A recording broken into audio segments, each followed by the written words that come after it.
بسم الله الرحمن الرحيم، والصلاة والسلام على رسول الله الصادق الأمين. أيها الإخوة المواطنون الأحرار في داخل الوطن أم في مهاجركم، تحية الثورة والحب والإخاء، تحية التصحيح والبناء والتطوير، أزفها إليكم مقرونة بأجمل التهاني، سائلا من الله سبحانه أن يوفقنا إلى ما فيه الخير. أيها الإخوة المواطنون الأحرار، يسعدني ويشرفني أن أتحدث إليكم بمناسبة الذكرى 15 لثورتنا الظافرة، ثورة 26 من سبتمبر المجيدة. ولست أيها الإخوة أعتبر هذه المناسبة العظيمة هي الوحيدة للالتقاء بكم والحديث إليكم، فأنا على لقاء دائم بكم بقلبي ومشاعري، ومن خلال المناسبات التي تتيحها لنا مختلف المؤسسات والهيئات، لكنني أغتنمها أسعد فرصة للحديث إليكم بقلب مفتوح،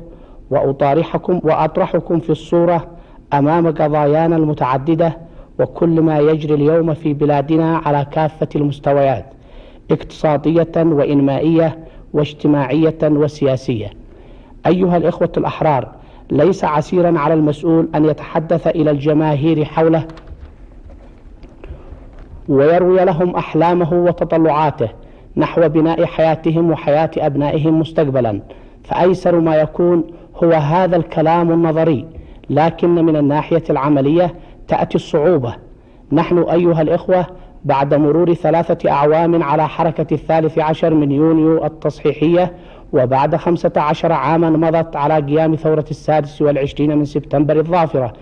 اكتسبنا تجارب لا يمكن التقليل منها، مكنتنا من أن ننظر إلى قضايانا داخلية وخارجية نظرات واقعية، ونتعامل معها بمنطقية ونسميها بأسمائها الصريحة والواضحة. نحن اليوم بعد أن مررنا بكل التجارب والظروف حلوها ومرها، مستهدفين خدمة وطننا وأمتنا، نجد أنفسنا كمسؤولين على مستوى القيادة السياسية والقيادات التنفيذية مدنية وعسكرية أمام قضايا كبيرة بدون الحسم فيها سنظل كالذي يبني على رمل أو كالذي يقبض كفه على الماء. من الذي لا شك فيه ولا ارتياب هو أن أهم قضايانا التي يجب أن نجند أنفسنا جميعا لخدمتها هي قضية التنمية ذات التخطيط والبرمجة. هذه القضية التي ظلت مطروحة على الرف طوال الأعوام التي تلت الثورة، إلى أن قامت حركة 13 من يونيو التصحيحية التي وضعت على رأس برنامجها التصحيحي للثورة في مختلف المجالات التنمية بكل ما لكلمة التنمية من معنى: التنمية البشرية، التنمية الاقتصادية والاجتماعية.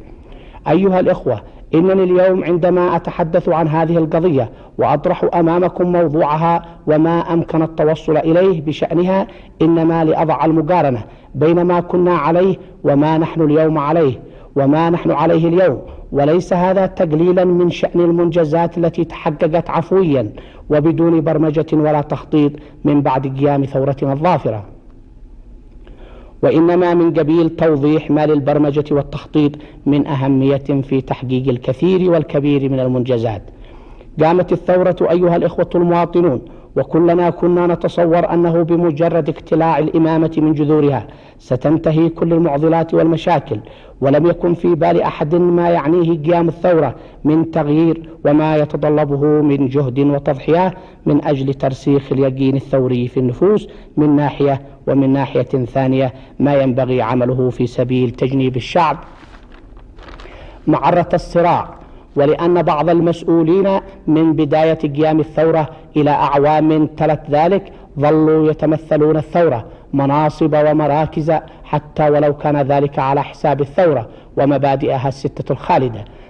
فإن العقم كاد يدرك ثورتنا، وكادت الشيخوخة تدب إلى كيانها، وهذا ما أدركته حركة 13 من يونيو، فرسمت خط سيرها التصحيحي على تصور وتمثل المسؤولية الوطنية بعيدا عن صراع المصالح والنفعية والارتزاق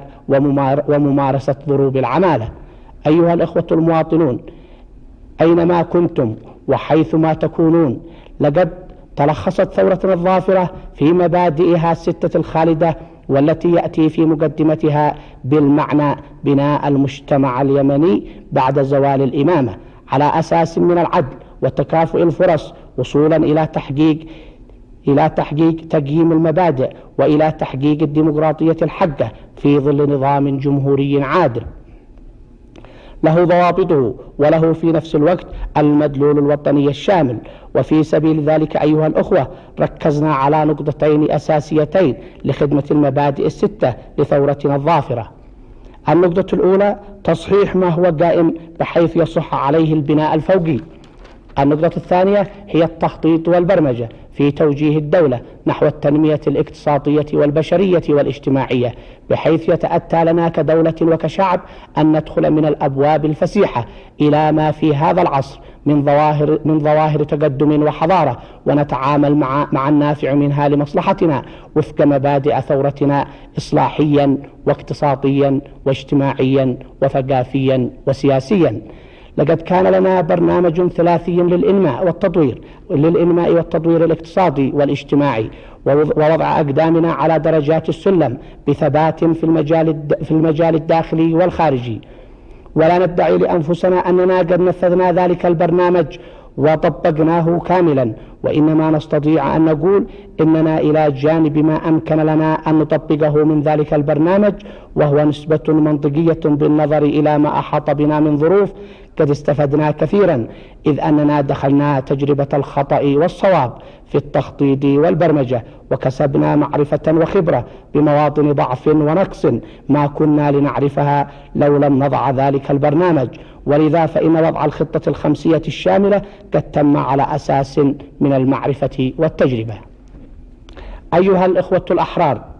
لنتوقف برهة عند موضوع الخطة الخمسية الشاملة، لنضع المقارنة بين طموحنا من خلال ما تضمنته الخطة من برامج ومشاريع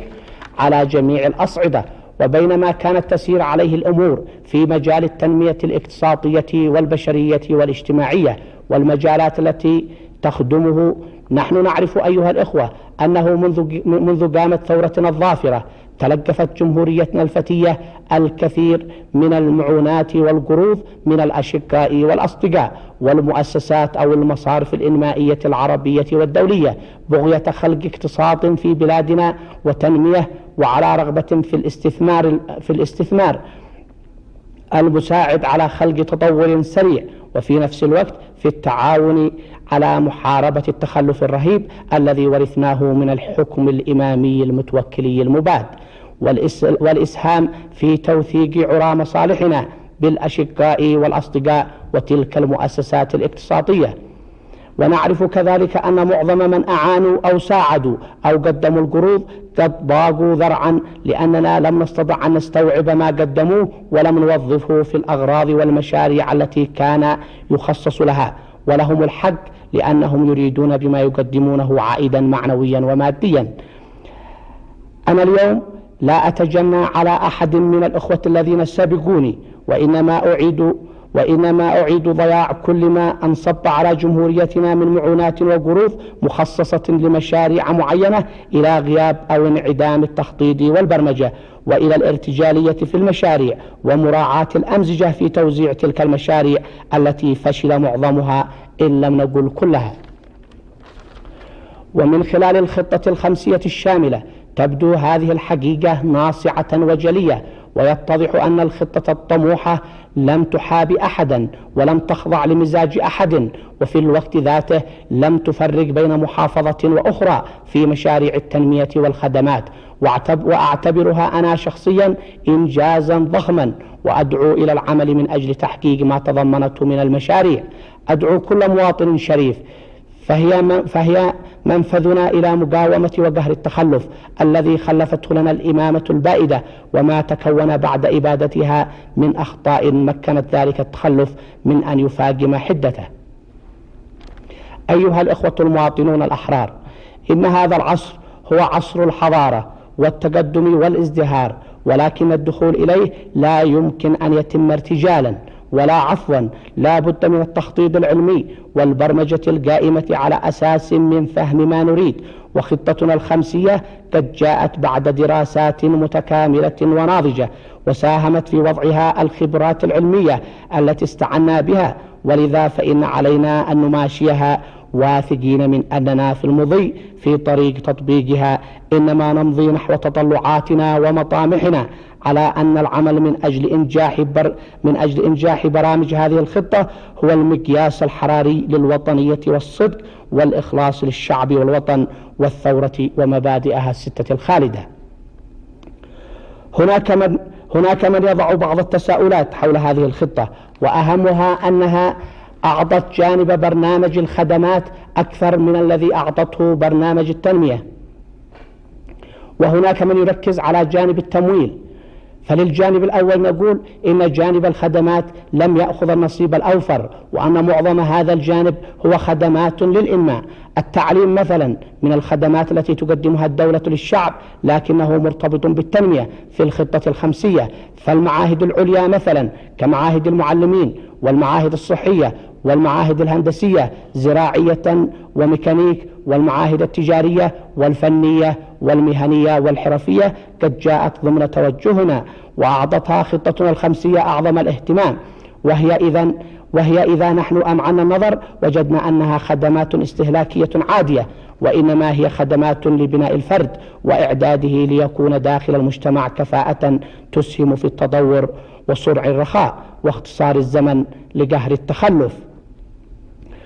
وإدراك موكب التحضر الإنساني وقيم الحياة الحضارية. أما بالنسبة للجانب الثاني وهو التمويل للخطة الخمسية، فلا بد أن يستقر في الأذهان أننا اليوم دولة مهما كانت ظروفنا، ومعنى هذا أننا لم نضع خطتنا الخمسية لكي نقول لغيرنا تفضلوا فاعطونا، بل على العكس وضعنا خطتنا لنقول لأنفسنا نحن اليمانيين المسؤولون عن تنفيذ هذه الخطة، فهي تخصنا وتهدف إلى تحقيق الرخاء والسعادة لنا. وفي نفس الوقت لا بأس من أن نقول لمن يرغبون في استثمار رؤوس أموالهم في بلادنا أشقاء أم أصدقاء أم مؤسسات مالية اقتصادية واستثمارية، نقول مرحبا، وصدورنا لا تضيق بكم ما دمتم تسعون إلى استثمار أموالكم في بلادنا في إطار خطتنا الخمسية وبحسب قانون الاستثمار الخاص بنا. ولا أعتقد أيها الإخوة المواطنون أن هناك من سيتردد من الأشقاء والأصدقاء بعد استيقانهم من أن حركة 13 من يونيو التصحيحية قد وصلت من الفهم لمسؤولياتها تجاه الإنماء والبناء الاقتصادي حدا يضمن لكل من يرغب في الإسهام لتنفيذ برامج الإنماء في الخطة الخمسية في إطار قانون الاستثمار يمنيا أم غير يمني أن ينال الرعاية والتقدير والتسهيلات. أيها الإخوة المواطنون، ليست الخطة الخمسية إلا مدخلا إلى الخروج ببلادنا وشعبنا من أسر الارتجال والتخبط في مجاهل الفوضى على طريق بناء اليمن الجديد. هنا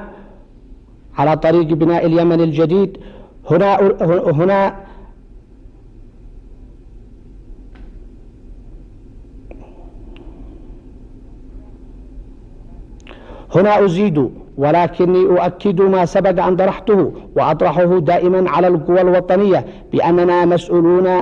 عن وطننا، وليس هناك من يستطيع الهروب من المسؤولية. ومن ضمن هذه القوى قطاع التجار الذين لا بد وأن يعرفوا أنهم مواطنون قبل أن يكونوا أصحاب رؤوس أموال. والمواطنة كما يعرفها الناس جميعا هي صفة يكتسبها كل من يعيش على ظهر الوطن ويسهم في بنائه، وعليه فإن تجارنا مطالبون بالإسهام في نجاح وتمويل بعض المشاريع في الخطة الخمسية، وعليهم أن يدركوا أنهم قد عاشوا شهر العسل 15 عاما يأخذون ولا يعطون، وكأنهم جالية في هذا الوطن يهمهم الربح بأي طريق وليس عليهم للوطن أي حق، ومع ذلك يظلون يمنون على الدولة بأنهم أصحاب رأس مال وطني، وأي رأس مال وطني يذبح المواطن من نصفه ولا يقوم بأي عمل وطني يخدم مشاريع التنمية ويسير وفق خطة الدولة لخدمة المجتمع. بلا شك أيها الإخوة المواطنون، بلا شك أن ما تضمنته الدراسات والوثائق عن الخطة الخمسية يمثل طموحا كبيرا بالنسبة لنا، لكن إذا نحن نظرنا إلى توجهنا بعد 13 من يونيو نجد أن هذه الحركة التصحيحية قد أعطتنا فرصة لمراجعة الكثير من القضايا، وجعلتنا نقف وجها لوجه أمام كل التقصير وننظر بوضوح رؤية، فوجدنا أن غياب التخطيط والبرمجة هو السبب في التسيب والتهتك في مختلف الأجهزة والمجالات. إن الخطة الخمسية بمقدار ما هي تقدير أو برمجة للعمل من أجل تطوير وتقدم بلادنا، وبمقدار ما هي مضي نحو الخروج ببلادنا من التخلف بأشكاله ونماذجه، هي دخول إلى ميدان الصراع مع الأسباب والعمل ضد المعوقات والاستفادة من الآخرين حولنا. ولهذا فإننا قد دعونا إلى مؤتمر استضفنا فيه العديد من الأخصائيين ورجال المال والأعمال وأصحاب المؤسسات الاستثمارية من أشقاء وأصدقاء من يوم 22 من نوفمبر المقبل إلى يوم 26 منه لمناقشة هذه الخطة وبحث طريقة تمويل بعض المشاريع الضخمة التي تحتاج إلى دعم رؤوس الأموال والقروض ذات الاستثمار الخاص والعام. وبعد هذا أيها الإخوة المواطنون الأحرار، فهناك بعض القضايا التي يجب أن تطرح بصدق وأمانة. نحن منذ قيام حركة 13 من يونيو التصحيحية وإلى اليوم ولا زلنا نواجه مخلفات عهد ما قبل الثورة وعهد ما بعد الثورة، وبكل تحمل وصبر لم ندع فرصة إلا وأتحناها لكل من يجدون في أنفسهم القدرة على الإسهام والمشاركة في تصفية الحساب مع تلكما التركتين، وبالأخص العناصر الوطنية، متسامحين إلى درجة أن البعض يلوموننا على هذا التسامح إن تحملنا وصبرنا وما أتحناه من فرص لم يحرك أي شعور بالمسؤولية الوطنية، وكأن مراعاتنا واهتمامنا بالقوى والعناصر الوطنية رشوة وليست دعوة إلى إثبات المواطنة الصالحة من خلال الإسهام والمشاركة فيما يخدم الوطن والخروج به من التخلف المزري إلى حالة الانفتاح والتفاعل مع ما في الشعوب والدول حولنا من تجارب وتطور. إنني بالنسبة للقوى الوطنية ومسؤوليتها في العمل من أجل بناء الدولة المركزية اليمنية الحديثة ذات النظام والقانون أكتفي بما طرحته في البيانين اللذين أذعتهما في الذكرى 13 والذكرى 14 لثورتنا الظافرة، وما زلت عند ذلك الطرح ملقيا مسؤولية القصور والتقصير على تلك العناصر والقوى، مؤمنا بأن الوطنية ليست حكرا على نمط معين من الناس، وإنما هي صفة يكتسبها المواطن المرتفع إلى مستوى قداستها. أنتقل أيها الإخوة إلى مواضيع أخرى متعددة هي طبعا متعلقة بشؤوننا الداخلية الخاصة بنا. من المعلوم أننا بفضل ثورتنا الظافرة ومن بعد قيام حركة 13 من يونيو التصحيحية قد حققنا كثيرا من المنجزات ونقلنا مجتمعنا من ذلك الوضع المهين إلى أوضاع أفضل، وهي في الحقيقة الأوضاع التي نسعى إلى تصحيحها وتطويرها اليوم للوصول إلى تحقيق أهداف شعبنا عبر المبادئ الستة الخالدة لثورتنا الظافرة.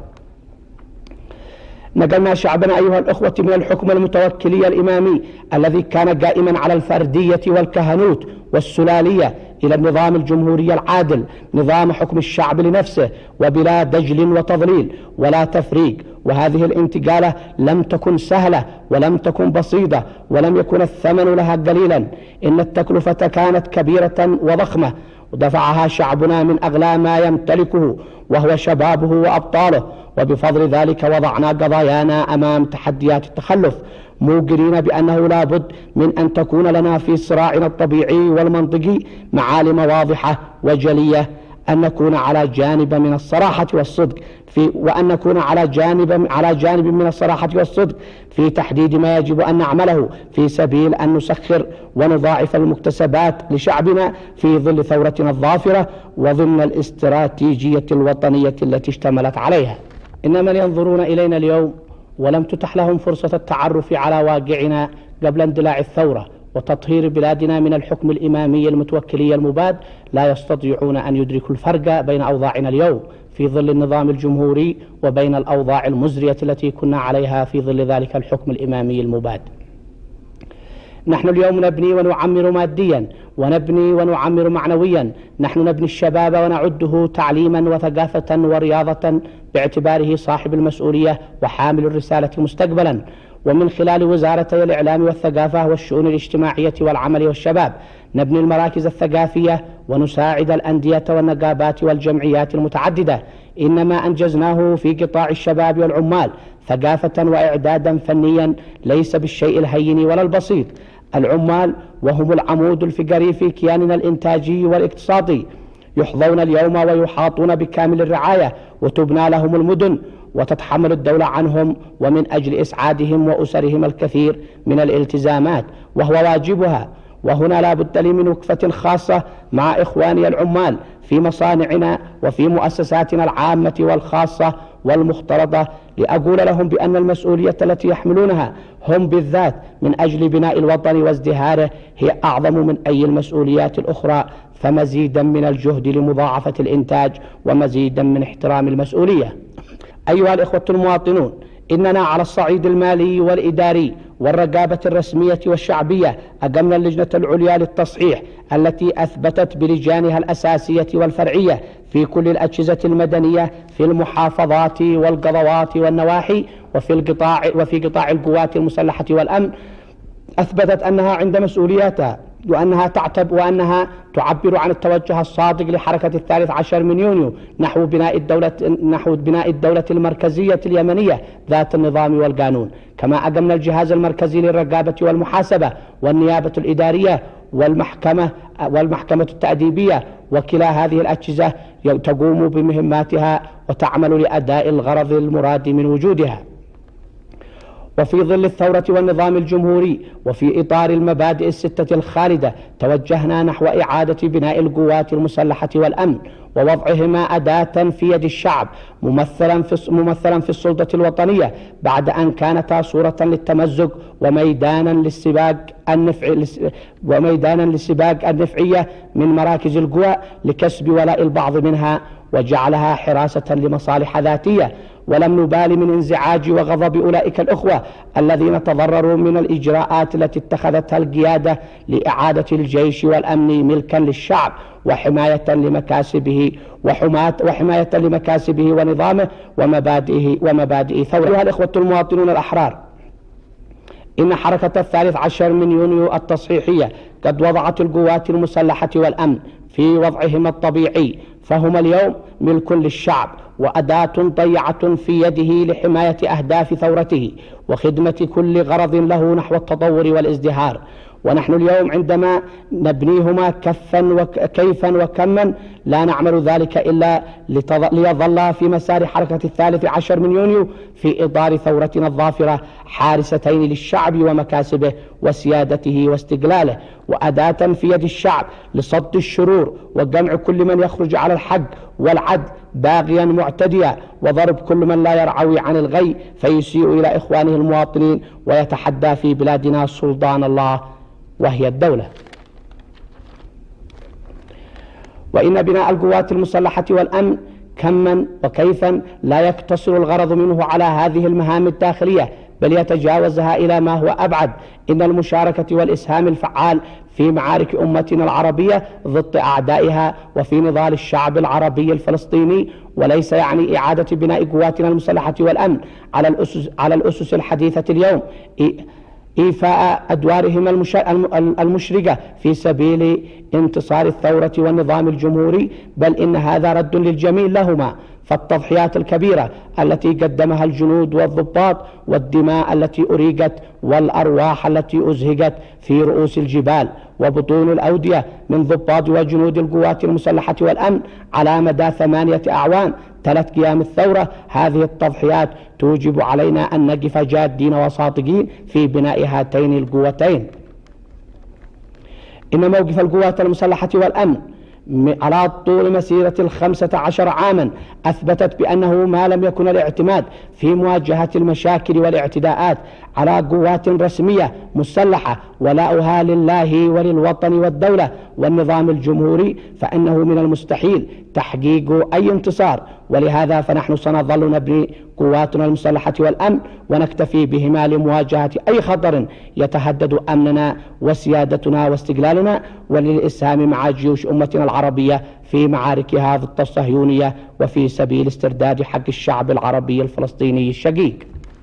أيها الإخوة المواطنون، وإن من أهم ما حققته حركة 13 من يونيو التصحيحية هو الخروج بهيئات التعاون الأهلي للتطوير من دوائرها المتعددة الضيقة إلى دائرة واحدة واسعة، وذلك بانضواء تلك الهيئات التعاونية تحت لواء واحد هو لواء الاتحاد العام، وربط مشاريعها القائمة على المبادرات الشعبية في مختلف المجالات بخطة الدولة الإنمائية بدون تفريق بين الريف والمدينة في الخدمات الصحية والتعليمية وشق الطرقات وتوفير مياه الشرب، على أن نصيب الدولة هو الأكبر وسيظل دائما هو الأكبر. فشعارنا اليوم هو الدولة في خدمة المواطن وليس المواطن في خدمة الدولة، إلا الجزء المكمل أو المعين للدولة على خدمته. إننا لا نفرق بين الريف والمدينة، فالجميع في ظل الثورة والنظام الجمهوري وحركة 13 من يونيو لا بد أن ينالوا الخدمات الصحية والتعليمية وغيرهما. لقد اكتسبت المدن في معظم أنحاء جمهوريتنا الكثير من المكاسب، في حين بقي الريف أعني القرى بدون اهتمام ولا خدمات. لهذا أعود فأؤكد أن الريف يجب أن يعطى جل الاهتمام، فهو الغالبية العظمى من الشعب، وأن على شبابنا الوطني والمثقفين المخلصين واجب التعليم لأبنائنا في القرى وتقديم الخدمات الصحية لكل مواطن هناك. وعلينا أن نعرف جميعا أننا من الأرياف ولا يمكن أن نخرج من جلدتنا. حتى الذين يعتبرون أنفسهم في المدينة أصالة لو تذكروا تاريخ دخولهم المدن لوجدوا أن الريف هو الذي سطرهم إليها. ولو تمعنا كلنا لوجدنا أن المواطنين في قرانا هم الذين على كواهلهم يقوم ازدهار المدن ورخاء المدن، فهم الذين يستهلكون بضائع التاجر ويغنون الأسواق بالمنتجات الزراعية ويثري على حسابهم أصحاب الحرف ويدفعون الواجبات. فلا يجوز إطلاقا أن تظل أوضاعهم رديئة، بل يجب أن يتساووا بإخوتهم في المدن وأن تصل إليهم الثورة على شكل طرقات وخدمات تعليمية وصحية ومياه شرب نقية.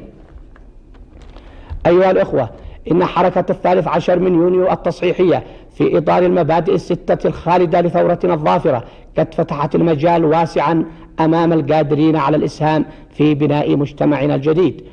وتغيير العلاقات بين أفراد هذا المجتمع دون تفريق بين الرجل والمرأة، فالرجال والنساء مواطنون، عليهم جميعا تقع مسؤولية بناء الوطن والسعي المشترك لتطويره وتقدمه وازدهاره. إن النساء شقائق الرجال، لهن ما لهم وعليهن ما عليهم، هكذا يقول لنا ديننا الإسلامي الحنيف. ولقد أثبتت المرأة المتعلمة التي تحتل اليوم في بلادنا وظائف عديدة أنها طاقة خلاقة ومبدعة، فهي موظفة في المؤسسات الخاصة والعامة والمختلطة والمرافق الحكومية تؤدي وظيفتها كأحسن ما يؤديه زميلها الموظف في نفس العمل، ومع ذلك هي ربة بيت وأم لأطفال، لزوجها عليها حق ولأطفالها ومنزلها حق. إن التجارب من حولنا قد أثبتت أنه لا تقدم ولا تطور ولا نهضة لشعب أو مجتمع ما لم تكن المرأة فيه شريكة للرجل فكرا وعملا. ونحن في حدود أوامر ونواهي ديننا الحنيف نؤمن بأنه لا بد من استغلال كل طاقات المواطنين نساء ورجالا لخدمة الوطن وبناء حضارة يمنية جديدة. ولذا فإنه يجب علينا أن نعد الكوادر المتعلمة من بناتنا ولو تعليما أوليا ونوليها اهتمامنا عداما في الجامعة والمدارس الثانوية، ونحرص على أن تسير الفتاة المتعلمة أو المؤهلة فنيا ومهنيا إلى جانب شقيقها الفني المتعلم أو المؤهل فنيا ومهنيا. أيها الإخوة الأحرار، لا أحب اليوم أن أعيد عليكم ما سبق لي وأن تحدثت به إليكم في مثل هذه المناسبة، فأنا ما زلت عند الآراء التي طرحتها عليكم في مختلف المجالات. ما زلت عندما طرحته عن التعليم مثلا، وأنه يجب أن يكون خاضعا لخطة التنمية. فالمعاهد الفنية في جوانب التعليم، وأهمها معاهد التربية والمعلمين والمعاهد الفنية الصحية والزراعية والهندسية، هي ما يجب أن نركز عليه. نعم، أقول ما زلت عندما طرحته عليكم حول كل القضايا وأهمها في مجال سياستنا الداخلية. أنه لا بد من أن نبني الدولة اليمنية المركزية الحديثة ذات النظام والقانون، وأن نرتفع بمجتمعنا من وحدة سيطرة أفراد على جماهير عريضة طويلة إلى مستوى يمكنه من ممارسة العمل لتحقيق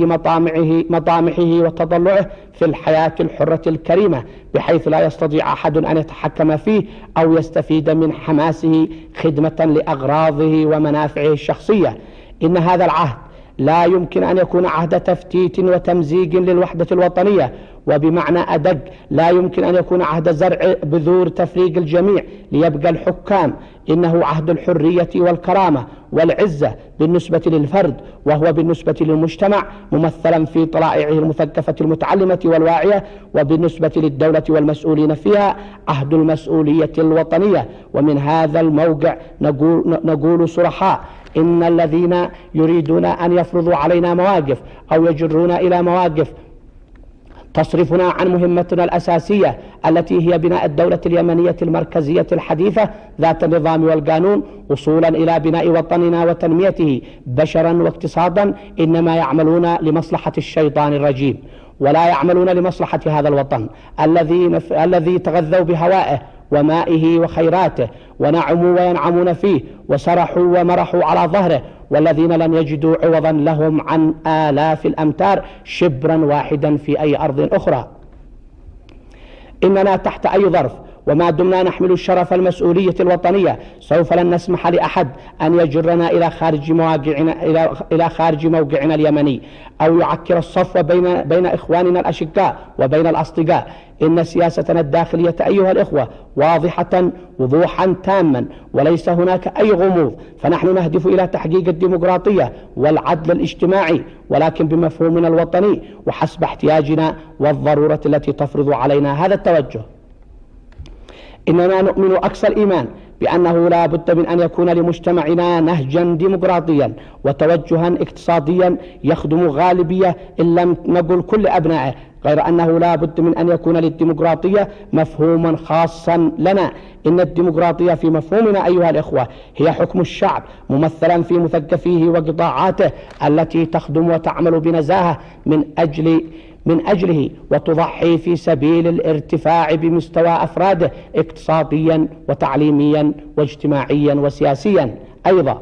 إن الديمقراطية أيها الإخوة التي نحرص على تطبيقها في بلادنا وداخل مجتمعنا هي أن لا يجد الفرد مجالا في ظلها لاحتكار السلطة، ولا يجد الأفراد والجماعة مجالا لاستعمالها في أغراضهم وجعلها مطية يقفزون من على ظهرها على حقوق غيرهم من المواطنين، وينصبون من أنفسهم أوصياء ويتهددون بها غيرهم إذا لم يسيروا في طريقهم.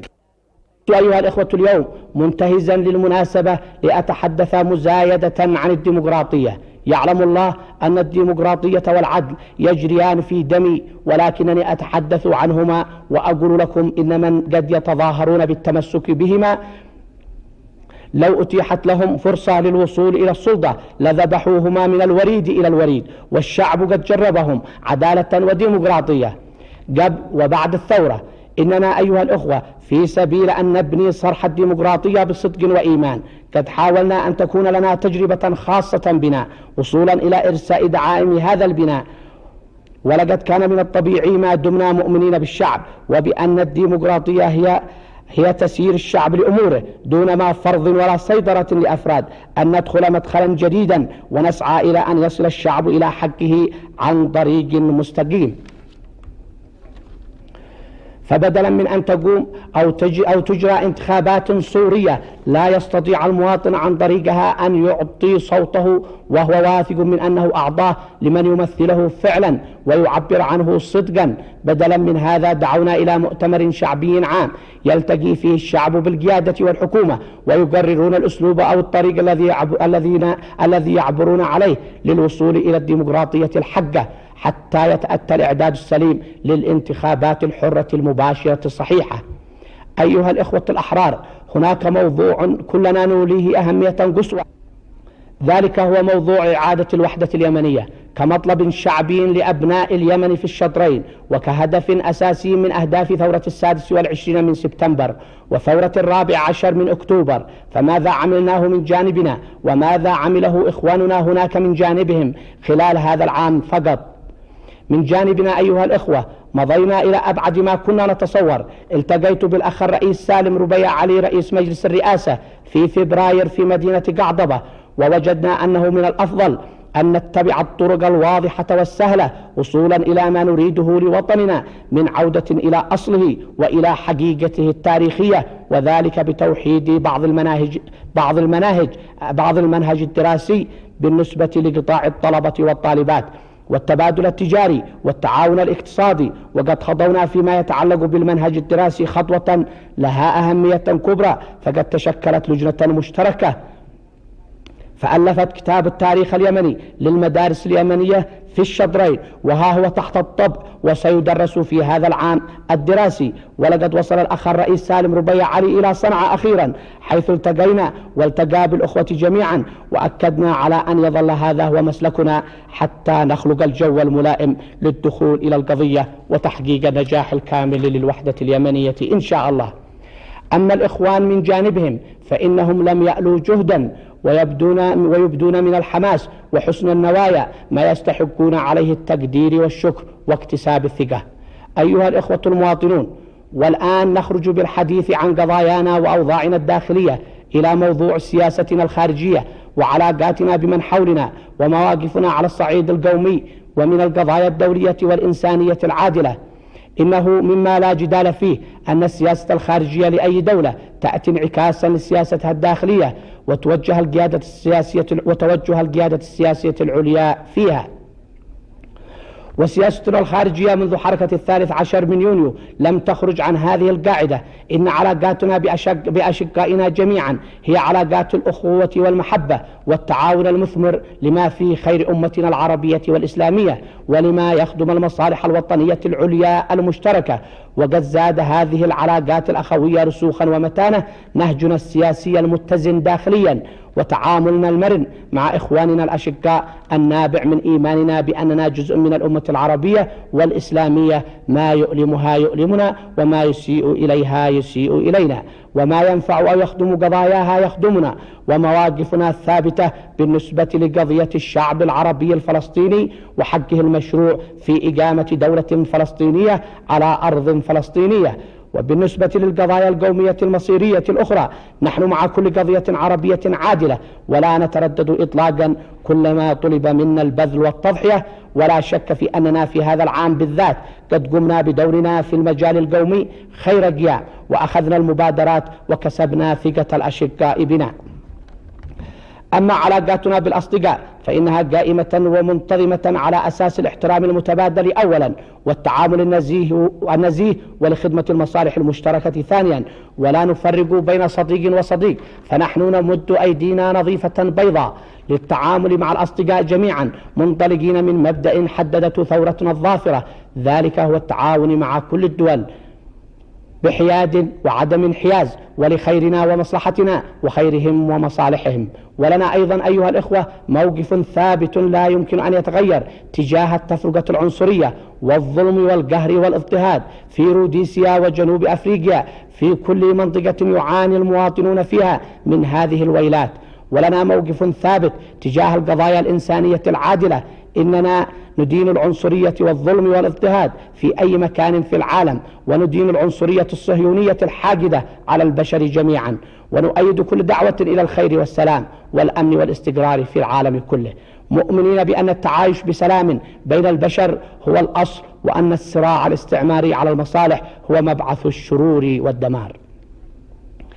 أيها الإخوة المواطنون، في الختام ارفعوا معي أيديكم دعاء وترحما على شهدائنا الميامين الأبرار الذين دفعوا أرواحهم وسفحوا دماءهم من أجل تطهير حياتنا في هذا البلد من دنس الإذلال وتخليصنا من ربكة الظلم والطغيان الإمامي المتوكلي. وعاهدوهم الله معي على أننا سنظل على الدرب ماضين مضحين في سبيل ما ضحوا من أجل تحقيقه، وفي سبيل الحفاظ على ثورتنا ونظامنا الجمهوري وتحقيق الخير والرخاء والازدهار لجماهير شعبنا الواسعة.